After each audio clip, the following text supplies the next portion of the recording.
नमस्कार। एक बार फिर विपक्षी पार्टियों की बैठक होने वाली है। बिहार के पटना में 12 जून को देश की 18 पार्टियों की एक बैठक होने वाली है। हालांकि अभी इसकी आधिकारिक घोषणा होगी कि किस तरह से बैठक होगी, उसमें कौन कौन सी पार्टियां आएंगी, क्या एजेंडा होगा, उस पर क्या चर्चा होगी, लेकिन ये लगभग तय है कि 12 जून को तमाम विपक्षी पार्टियां वहां पटना में मिल रही हैं। ये एक महीने के अंदर दूसरा मौका होगा जब विपक्ष की पार्टियों के तमाम नेता एक साथ मिलेंगे, एक मंच पर आएंगे। अभी पिछले दिनों जब बेंगलुरु में कर्नाटक की नई सरकार शपथ ले रही थी कांग्रेस पार्टी की, और सिद्धारमैया मुख्यमंत्री डीके शिव कुमार उप मुख्यमंत्री पद की शपथ ले रहे थे, तब तमाम विपक्षी पार्टियों के नेता उस मंच पर जुटे थे। कई राज्यों के मुख्यमंत्री, कई राज्यों के नेता, कई पार्टियों के सुप्रीमो उस मंच पर जमा हुए थे। और उसके तुरंत बाद अब पटना में विपक्षी पार्टियों के नेता मिलेंगे। अब सवाल है कि अभी जब मुलाकात हुई थी, जब एक मंच पर तमाम नेता इकट्ठा हुए थे और जो ऑप्टिक्स बनाना होता है, जो फोटो अपॉर्चुनिटी करनी होती है, वो हो गई थी। उसमें सबकी फोटो ले ली गई थी और वो तमाम सभी अखबारों में विपक्षी एकजुटता को लेकर के खबर छपी थी कि ये विपक्षी पार्टियों की एकता का प्रदर्शन है, तमाम विपक्षी पार्टियों की शक्ति का प्रदर्शन है। तो उसके बाद फिर दोबारा बैठ करके और ऑप्टिक्स बनाने का क्या मतलब है? ये इस बात को मेरे कहने का ये मतलब है कि जब भी इस तरह की बैठक होती है जिसमें 18 नेता जुट रहे हैं या 20 नेता जुट रहे हैं, तो कोई सार्थक बात नहीं होती है, कोई बारीक बात नहीं होती है, मुद्दों की बात नहीं होती है। उसमें वो एक तरह का ऑप्टिक्स क्रिएट किया जाता है, दिखावा होता है एक तरह का, और उसमें फोटो अपॉर्चुनिटीज बनती हैं। वो अखबारों में और टेलीविजन चैनल्स पर वो दिखाया जाता है कि इतने सारे विपक्ष के नेता एकजुट हुए हैं, भाजपा के खिलाफ बैठक हो रही है, भाजपा के खिलाफ रणनीति बन रही है, अगले लोकसभा चुनाव की योजना पर चर्चा हो रही है। असल में जब इतने नेता एक साथ बैठते हैं तो कोई चर्चा नहीं होती है, फिर वो मोटा मोटी बातें होती हैं। और ये कहने में कोई हिचक नहीं है कि मोटा मोटी बातें पहले तय हो चुकी हैं, अब बारीक बातों पर चर्चा करने का समय है। अब ऑप्टिक्स का समय नहीं है। कितने ऑप्टिक्स दिखाए जाएंगे? कितनी बार हाल के दिनों में तमाम विपक्षी नेता एक मंच पर आए, और कितनी बार ऐसा हुआ कि नेताओं ने एक दूसरे के यहां जाकर के तस्वीरें खिंचवाई। खुद नीतीश कुमार लगभग हर राज्य का चक्कर लगा चुके हैं, और जहां नहीं गए हैं वहां अब जाएंगे। तो उससे क्या हासिल हुआ? वो दिल्ली के मुख्यमंत्री अरविंद केजरीवाल से 2 बार मिल चुके हैं, 2 बार उनके साथ बैठक हुई है। तो क्या नीतीश कुमार ये दावा कर सकते हैं कि अरविंद केजरीवाल और कांग्रेस के बीच वो तालमेल करा देंगे? क्या कांग्रेस पार्टी और आम आदमी पार्टी दिल्ली में और पंजाब में तालमेल करके चुनाव लड़ने जा रहे हैं? इसकी 0 संभावना है, 0। इसके बावजूद नीतीश कुमार अभी 2 बार मिले अरविंद केजरीवाल से, और उसके बाद कांग्रेस पार्टी के नेताओं से भी मिले, मल्लिकार्जुन खड़गे से मिले, राहुल गांधी से मिले। तो इस तरह का एक तरह का ये फ्यूटाइल एक्सरसाइज है जिसका कोई मतलब नहीं होता है।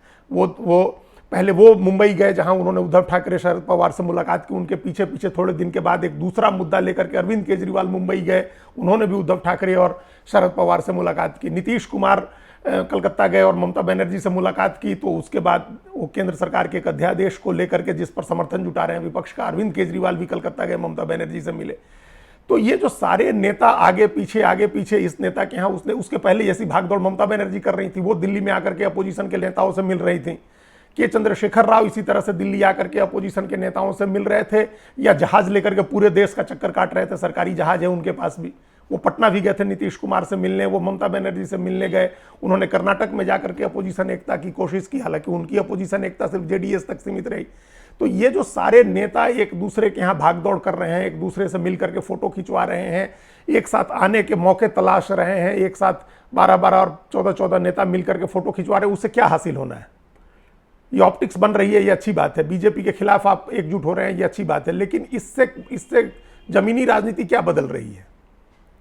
जमीनी राजनीति बदलने का समय है। अब जमीनी स्तर पर जो सीटों का तालमेल है, जो एजेंडा तय करने की बात है, उस पर बात होनी चाहिए है। और वो तब होगी जब राज्यों के नेताओं के बीच 1-to-1 बातचीत होगी, राज्यवार चर्चा होगी। 18 नेता बैठ करके किसी राज्य का फैसला नहीं कर सकेंगे, इस बात की गारंटी है। ये 18 नेता बैठेंगे तो मोटा मोटी बात होगी। ये होगा कि एक मोर्चा बनाने की जरूरत है, तो सब कहेंगे कि हाँ जी बहुत जरूरत है, मोर्चा बनना चाहिए। ये कहा जाएगा कि हर सीट पर अपोजिशन का एक कैंडिडेट होना चाहिए बीजेपी के खिलाफ, फिर सब कहेंगे कि हाँ जी ये होना चाहिए। लेकिन ये कैसे होगा, ये वहां तय नहीं हो सकता। 18 लोग बैठ करके ये तय नहीं कर सकते हैं।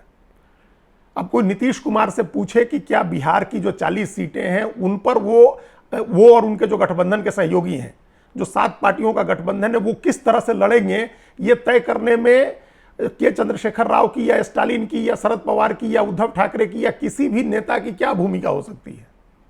उसमें मल्लिकार्जुन खड़गे की भी क्या भूमिका है? कांग्रेस को ज्यादा से ज्यादा 4 सीटें लड़नी है या 5 सीटें लड़नी है लोकसभा की। तो जब उसमें किसी की जरूरत नहीं है तो जिसकी जरूरत है वो बैठ करके बात करे, सीटों का फैसला करे।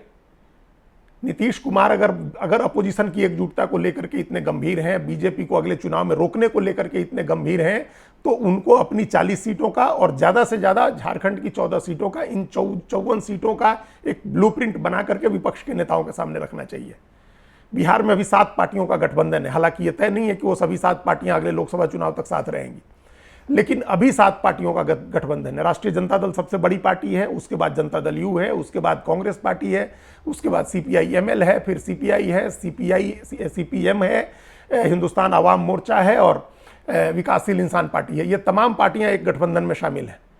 इन पार्टियों के बीच 40 सीटों का बंटवारा कैसे होगा? कौन सी पार्टी कितनी सीट लड़ेगी, कौन सी पार्टी कौन सी सीट लड़ेगी, कहां JDU अपने कोटे की सीट छोड़ेगी, कहां RJD अपने कोटे की सीट छोड़ेगी, मतलब सीटों की अदला बदली कहां होनी है, किसके हिस्से में कौन सी सीट जानी है, कौन सा उम्मीदवार तय करना है, ये सारी चीजें बारीकी से अब तय करने का समय है। इसी तरह से झारखंड में 3 पार्टियों का गठबंधन अभी सरकार में है। झारखंड मुक्ति मोर्चा, कांग्रेस और RJD की सरकार है। अब अगर JDU भी वहां गठबंधन में शामिल हो तो 4 पार्टियां हो जाएंगी। CPI, CPM, CPI-ML वगैरह पहले साथ में रहे हैं वहां। तो इन पार्टियों के बीच राज्य की 14 सीटों के बंटवारे पर अब बात होनी चाहिए। तो ये 54 सीटें, और इन 54 सीटों में से जो सीटें अभी बीजेपी के पास है, कोई 35 सीट बीजेपी के पास है, बीजेपी और उसके सहयोगियों के पास है JDU के अलग होने के बाद, तो उन सीटों में से जैसा JDU ने कहा कि हमको बीजेपी की सीटें घटानी है, तो कैसे घटाएंगे, उसकी क्या रणनीति है आपके सामने, आपके पास किस रणनीति से घटाएंगे? वो एक ब्लूप्रिंट अगर 54 सीटों का आप बना के रखते हैं तो उस पर देश के बाकी राज्यों में ये काम हो सकता है। सबको पता है कि महाराष्ट्र में एक बड़ा गठबंधन है और महाविकास आघाड़ी में 3 पार्टियां शामिल हैं, जिसमें NCP है, कांग्रेस पार्टी है और शिवसेना का उद्धव ठाकरे गुट है। इन 3 पार्टियों के बीच सीटों का बंटवारा कैसे होगा, इसमें न नीतीश कुमार की कोई भूमिका होनी है, न ममता बनर्जी की कोई भूमिका होनी है, न स्टालिन की कोई भूमिका है, न चंद्रशेखर राव की कोई भूमिका है, इसमें बाकी किसी नेता की कोई भूमिका नहीं। फिर क्यों नहीं वो 3 पार्टियां बैठ करके, उन तीनों के नेता बैठ करके सीटों का बंटवारा करें? उन तीनों पार्टियों के नेताओं का पटना में जुट करके और फोटो खिंचवाने का क्या, उससे क्या हासिल हो जाएगा? इसी तरह से कर्नाटक में कांग्रेस पार्टी के नेता जब से सरकार बनी है तब से सिद्धारमैया और DK शिव कुमार दोनों कहे जा रहे हैं कि हम 20 सीटें जीतेंगे लोकसभा की। पिछली बार 28 में से 25 सीट बीजेपी जीती थी और 1 सीट उसकी सहयोगी जो अब उनके साथ आ गई हैं, निर्दलीय सुमनलता अमरीश को मिली थी। वो वहां के कन्नड़ बड़े एक्टर अमरीश की पत्नी है और उन्होंने निर्दलीय वो सीट जीती थी। तो अब 26 सीटें बीजेपी के पास है और 1 कांग्रेस के पास है, 1 JDS के पास है। अब कांग्रेस का दावा है कि हम 20 सीट जीतेंगे, 20-22 सीट सिद्धारमैया भी कह रहे हैं और DK शिव कुमार भी कह रहे हैं। तो उसकी क्या रणनीति होगी? वहां तालमेल होना है या नहीं होना है? पिछली बार तालमेल हुआ था JDS के साथ और उस तालमेल होने के बावजूद 2 सीट मिली थी। सोचिए, विधानसभा चुनाव में दोनों पार्टियां अलग अलग लड़ी थी तो कांग्रेस ने 80 सीट और JDS ने 37 सीट जीती थी, लेकिन लोकसभा चुनाव में जब दोनों पार्टियां साथ लड़ी तो उनको सिर्फ 2 सीट मिली। तो जाहिर है कि तालमेल वहां काम नहीं कर सकता है। वहां JDS का अलग लड़ना कांग्रेस के लिए बेहतर होगा। तो ये इसके लिए कोई बहुत दिमाग लगाने की जरूरत नहीं है, कांग्रेस को अकेले लड़ना है। तो फिर कर्नाटक की स्ट्रेटजी तय करने में महाराष्ट्र, बिहार या किसी भी स्टेट के किसी नेता का कोई मतलब नहीं है। इसी तरह तमिलनाडु में गठबंधन प्रमाणित है। पिछली बार गठबंधन करके DMK के नेतृत्व में विपक्ष का गठबंधन चुनाव लड़ा था अन्ना DMK और भाजपा अलायंस के खिलाफ, और 39 में से 38 सीटें इन लोगों ने जीती थी। कांग्रेस 8 सीटों पर लड़ी थी और सभी 8 सीट पर जीती थी। अन्ना DMK सिर्फ 1 सीट जीत पाई थी, बीजेपी का खाता नहीं खुला था। तो वहां गठबंधन प्रमाणित है, गठबंधन बना हुआ है, उसी गठबंधन की सरकार चल रही है। वहां सीटों का बंटवारा भी लगभग तय है। तो उस मामले में भी किसी की कोई भूमिका नहीं है। तमिलनाडु में क्या होगा, कैसे चुनाव लड़ा जाएगा, इसमें महाराष्ट्र, कर्नाटक, बिहार या कहीं के किसी नेता की कोई मतलब की जरूरत नहीं है, ना कोई मतलब है उनका। लेकिन ये सारे नेता बिहार में जुटेंगे, पहले बेंगलोर में जुटे थे, फिर उसके बाद कहीं और जुटान होगा इन लोगों का, जिसका कोई मतलब नहीं होगा। अगर हर स्टेट में सारे नेता जिस पार्टी का आधार है वो पार्टी और उसके अलावा जो पार्टियां वहां उस स्टेट में मौजूद हैं उनके बीच सीधी बातचीत हो, बारीकी से बातचीत हो, सीटवार बात हो, उसमें अगर कोई आदमी एक ऑब्जर्वर की तरह बैठ सकता है, या कोई अगर कहीं उसमें कोई हिच है, कोई दिक्कत आती है, कहीं कोई बाधा अड़चन आती है, तो उसको दूर करने के लिए अगर किसी एक संयोजक या समन्वयक की जरूरत है तो वो व्यक्ति उसमें बैठे और उसको फाइनल कराए। चूंकि ये गठबंधन राज्यवार ही होगा, कोई अखिल भारतीय गठबंधन नहीं होने जा रहा है। कोई 1989 का प्रयोग नहीं दोहराया जाने वाला है और न कोई 1977 का प्रयोग दोहराया जाने वाला है। गठबंधन राज्यवार ही होगा, जिसकी रूपरेखा कर्नाटक में सिद्धारमैया के शपथ के मंच पर दिखाई दे गई थी। उस मंच पर वहां जो जिन लोगों को बुलाया गया था, रणनीति के तहत कांग्रेस ने कुछ लोगों को आमंत्रित किया, कुछ लोगों को आमंत्रित नहीं किया। कुछ लोग ऐसे थे जिनको कांग्रेस ने आमंत्रित किया लेकिन वो नहीं आए। उससे अपने आप तस्वीर साफ हो गई कि गठबंधन किस तरह का होगा। कांग्रेस ने आम आदमी पार्टी को नहीं बुलाया, कांग्रेस ने तेलंगाना जो अब भारत राष्ट्र समिति है उसके नेता को नहीं बुलाया, कांग्रेस ने MIM को नहीं बुलाया। इससे जाहिर है कि इन लोगों के साथ कांग्रेस को तालमेल नहीं करना है। कांग्रेस इन लोगों के साथ तालमेल करना नहीं चाह रही। कांग्रेस ने समाजवादी पार्टी को बुलाया लेकिन अखिलेश यादव नहीं आए। इसका मतलब यह है कि कांग्रेस चाहती है लेकिन समाजवादी पार्टी नहीं चाहती है कि तालमेल हो।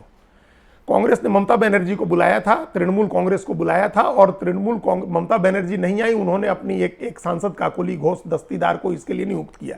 इसका मतलब है कि वहां 50-50 की स्थिति है। दोनों चाहते हैं कि किसी तरह का तालमेल हो। तो यह स्थिति स्पष्ट है।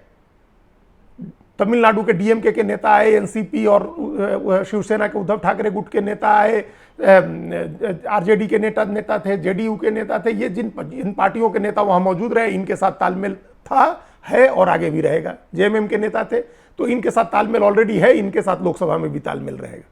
तो यह स्पष्ट हो गया कि किनके साथ तालमेल रहेगा, किन लोगों के साथ नहीं होगा और किन लोगों के साथ अब 50-50 के चांसेज हैं।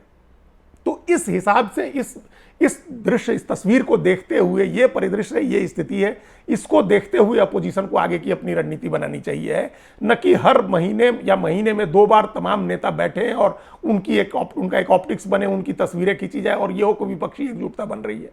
इस तरह से कोई एकजुटता नहीं बनेगी। सारे नेताओं को एक दूसरे के यहाँ भागदौड़ भी बंद करनी चाहिए। नीतीश कुमार या अरविंद केजरीवाल मुंबई जाकर के कुछ नहीं कर सकते हैं और न शरद पवार कर्नाटक जाके कुछ कर सकते हैं और न सिद्धारमैया और DK शिवकुमार तमिलनाडु जाकर के कुछ कर सकते हैं। वो जो होना है सो जो हो चुका है, जिस तरह का गठबंधन है उसी में होना है और उसके आगे जो होना है वो राज्यों के नेताओं की समझदारी से होना है। जैसे ये तय है कि केरल में तालमेल नहीं होगा। केरल में कांग्रेस पार्टी और का जो UDF है और लेफ्ट का जो CPM के नेतृत्व वाला जो LDF है, दोनों अलग अलग चुनाव लड़ेंगे। तो वहां दिमाग लगाने की जरूरत ही नहीं है। तो जहां नहीं होना है वहां जबरदस्ती दिमाग लगाने से अपोजिशन अपनी स्थिति खराब करेगा। ये जो बच्चे UPSC की तैयारी करते हैं या किसी भी प्रतियोगिता परीक्षा की तैयारी करते हैं, तो जो उनके शिक्षक होते हैं उनकी एक सलाह होती है कि जब परीक्षा नज़दीक आ गई तो उसके बाद उनकी सलाह ये होती है कि अब कोई नया पढ़ने की ज़रूरत नहीं है। आपने जितना पढ़ लिया है उसको रिवीजन करें ताकि उसमें आप अच्छा परफॉर्म कर सकें, उसमें आप सारे सवालों के सही जवाब दे सकें, क्योंकि इसमें निगेटिव मार्किंग भी होती है। उसी तरह से अब लोकसभा चुनाव इतने नज़दीक आ गए हैं कि अब कोई नया कोर्स पढ़ने की ज़रूरत नहीं है अपोजिशन को। कोई नया गठबंधन अब इस समय नहीं बनने जा रहा है और बनेगा तो उसमें निगेटिव मार्किंग हो जाएगी, उसमें उसका असर नकारात्मक हो सकता है, कोई पॉजिटिव नहीं उसमें हो सकता है। जो पढ़ा जा चुका है, जो सिलेबस पहले पढ़ा जा चुका है, यानी जो गठबंधन पहले से बन चुका है, जो पहले आजमाया जा चुका है, जिसकी सफलता का प्रमाण मिल चुका है, उसी पर और काम करने की जरूरत है ताकि उसमें जो निगेटिव है उसको कम किया जा सके। और इसके लिहाज से जो अभी की स्थिति है, उस स्थिति में 4 या 5 राज्य हैं जहां अपोजिशन को काम करने की जरूरत है राज्यवार, और वो राज्य हैं बिहार, झारखंड, उसके बाद कर्नाटक, तमिलनाडु और महाराष्ट्र। इसमें तमिलनाडु में विपक्ष ऑलरेडी पीक पर है, 39 में से 38 सीटें उनके पास है, वहां कोई गुंजाइश नहीं है। लेकिन बाकी राज्यों में विपक्ष पीछे है, विपक्ष के पास कम सीटें हैं। उन 4 राज्यों में विपक्ष अपनी राजनीति करके बारीकी से योजना बना करके अपनी सीटें बढ़ा सकता है। और जैसा कि बार बार नीतीश कुमार और उनकी पार्टी के राष्ट्रीय अध्यक्ष राजीव रंजन सिंह यानी ललन सिंह ने जो कहा है वो ये है कि उनका मकसद बीजेपी की सीटें 50-60 कम करने की है। तो उस रणनीति, वो संभावना इन्हीं राज्यों में दिख रही है, जो ये बिहार, झारखंड है, कर्नाटक है और महाराष्ट्र है। इसके अलावा अभी पश्चिम बंगाल की स्थिति कई लोगों को दिख रहा है कि वहाँ बीजेपी की स्थिति, बीजेपी की सीट कम की जा सकती है, लेकिन वो स्थिति वहाँ नहीं है। वो बहुत बारीक धागे से बंधा हुआ स्टेट है, तलवार के धार पर चलने की स्थिति है वहाँ एक जरा सी गलती, विपक्ष की जरा सी भी गलती बीजेपी की सीटें बढ़ा भी सकती है। इसलिए बंगाल की रणनीति अलग बनानी है और इन 4 राज्यों की रणनीति अलग बनानी है। और इसके लिए सभी नेताओं का एक साथ बैठना, 18 नेताओं का या 20 नेताओं का एक साथ बैठना कोई जरूरी नहीं है। उससे कोई ऐसा मैसेज नहीं जा रहा है जो चुनाव जीतने में अपोजिशन को मदद करे। वो ऑप्टिक्स बनाने से, फोटो अपॉर्चुनिटी कराने से कुछ नहीं होना है। राज्यवार अब बातचीत शुरू करने का समय है, जमीनी राजनीति तय करने का समय है, सीटों का एडजस्टमेंट करने का समय है और राज्यवार मुद्दे तय करने का समय है। उस पर ध्यान दें तो विपक्ष के लिए ज्यादा बेहतर होगा। धन्यवाद।